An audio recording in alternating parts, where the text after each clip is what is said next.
ವೀಕ್ಷಕರೇ ನಮಸ್ತೆ. ನಾನು ಇವತ್ತು ಕುಕ್ಕೆ ಶ್ರೀ ಸುಬ್ರಹ್ಮಣ್ಯ ದೇವಸ್ಥಾನದ ಬಿಲದ್ವಾರದ ಪುಷ್ಪೋದ್ಯಾನವನಕ್ಕೆ ನಾನು ಇವತ್ತು ಬಂದಿದ್ದೇನೆ. ಇದು ಪುಷ್ಪೋದ್ಯಾನದ ಒಳಗಡೆಯ ದೃಶ್ಯವಿದು. ವೀಕ್ಷಕರೇ, ಈ ಪುಷ್ಪೋದ್ಯಾನವು ಕುಮಾರಧಾರದಿಂದ ನಾವು ಸುಬ್ರಹ್ಮಣ್ಯಕ್ಕೆ ಹೋಗುವಾಗ ಈ ಜಾಗ ನಮಗೆ ಕಾಣಸಿಗುತ್ತದೆ. ಕಶ್ಯಪ ಮಹಾಮುನಿಗಳಿಗೆ ವಿನುತ ಹಾಗೂ ತದ್ರು ಎಂಬ ಇಬ್ಬರು ಹೆಂಡತಿ ಇರುತ್ತಾರೆ. ವಿನುತನ ಮಗ ಗರುಡನಾದರೆ ತದ್ರುವಿನ ಮಕ್ಕಳು ಸರ್ಪಗಳಾಗಿರ್ತವೆ. ವಿನುತನ ಮಗ ಗರುಡನಿಗೂ ಹಾಗೂ ತದ್ರುವಿನ ಮಕ್ಕಳಾದ ಸರ್ಪಗಳಿಗೂ ದ್ವೇಷದಲ್ಲಿ ವಾಗ್ದಾನ ನಡೆದು ವಿನುತನ ಮಗ ಗರುಡನು ತದ್ರುವಿನ ಮಕ್ಕಳಾದ ಸರ್ಪಗಳನ್ನು ಕುಕ್ಕಿ ಕುಕ್ಕಿ ತಿನ್ನಲು ಪ್ರಾರಂಭಿಸುತ್ತಾನೆ. ಆ ಸಂದರ್ಭದಲ್ಲಿ ಸರ್ಪಗಳ ರಾಜನಾದ ವಾಸುಕಿ ದೇವನು ಅಡಗಿ ಕುಳಿತ ಈ ಗುಹೆಯೇ ಬಿಲದ್ವಾರ, ಈಗಿನ ಬಿಲದ್ವಾರವಾಗಿದೆ. ಈ ಬಿಲದ್ವಾರದ ಒಳಗಡೆ 2 ಸುರಂಗ ಮಾರ್ಗವಿದ್ದು ಉತ್ತರಕ್ಕೆ ಕಾಶಿಗೂ ಹಾಗೂ ದಕ್ಷಿಣಕ್ಕೆ 100 ಮೀಟರ್ಗಳವರೆಗೆ ಉದ್ದವಿದೆ. ನೋಡಿ, ಇದು ಬಿಲದ್ವಾರದ ಮೇಲುಗಡೆ ನಾಗದೇವರ ಒಂದು ಮೂರ್ತಿಯನ್ನು ನಿರ್ಮಿಸಿದ್ದಾರೆ.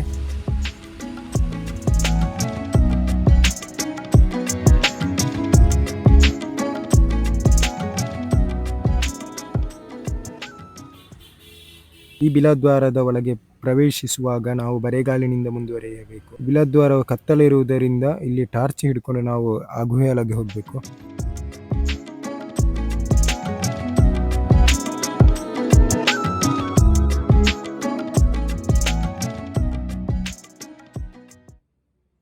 ನಾನಿವಾಗ ಬಿಲದ್ವಾರದ ಒಳಗಡೆ ನಾನಿವಾಗ ಹೋಗ್ತಿದ್ದೇನೆ. ಅಂದರೆ ಇದರಲ್ಲಿ ನಾವು ದಕ್ಷಿಣ ಭಾಗಕ್ಕೆ ನಾವು ಹೋದರೆ 100 ಮೀಟರ್ ಇದೆ.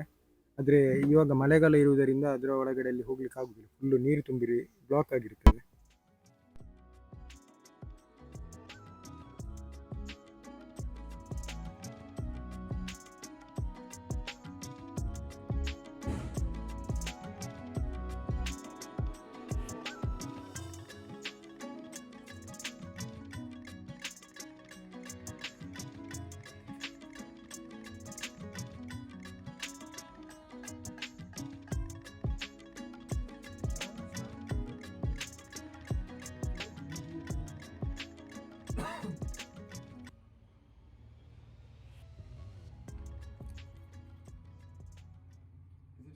ಈ ರಂಧ್ರದ ಮುಖಾಂತರ ಕೆಳಗಿಳಿದು ಹೋಗಬೇಕು.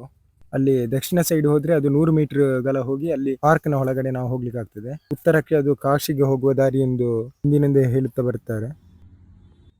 ವಾಸುಕಿ ಮಹಾರಾಜನು ಇದೇ ಬಿಲದ್ವಾರದ ಒಳಗಡೆ ಅಡಗಿ ಕುಳಿತ ಜಾಗವಿದಾಗಿದೆ.